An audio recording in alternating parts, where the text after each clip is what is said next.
আজকের এই ভিডিওটা এখান থেকেই শুরু করছি। তো সকাল সকাল রেডি সেডি হয়ে পুজোর বাজার করার জন্য খড়গপুরের উদ্দেশ্যে চলে যাই আমি, আমার একটা দিদি আর আমার একটা বান্ধবীকে নিয়ে। বাস ট্রেনে চেপে আমরা গল্পসপ্প গসিপ এটা ওটা করতে করতে স্টেশনে পৌঁছে যাই। এবার খড়গপুর স্টেশন থেকে টোটো করে আমরা চলে যাই জুডিওতে প্রথমে। তো সেখানে যেয়ে করে জিনিসপত্র কেনাকাটা করি। তো সেখানে মেয়েদের কালেকশনগুলো খুব ভালো ছিল, ট্রেন্ডি ক্লথ ছিল, তাছাড়া কসমেটিক্স ছিল, জুতো ছিল, আরও অনেক কিছু ছিল। বাস সেখান থেকে জিনিসপত্র কেনাকাটা করার পরেই আমাদের খিদে পেয়ে যায়, সেই জন্য দাদা বৌদির বিরিয়ানির ওখানে বিরিয়ানি খেতে চলে যায়।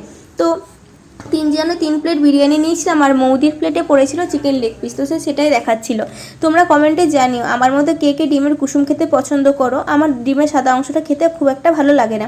তারপর ভুল ট্রেনে চেপে পড়ি আর কি বলবো, দেখি যে আমরা ছাড়া আর কেউ নেই, আর দুজন লোক ছিল। বাস তারপরে আমরা পরের ট্রেনে চেপে যাই, ঝালমুড়ি খেয়ে বাড়ি চলে আসি। তো আজকের জন্য এইটুকুই, টাটা, দেখা হবে নেক্সট ভিডিওতে। সবাই ভালো থেকো।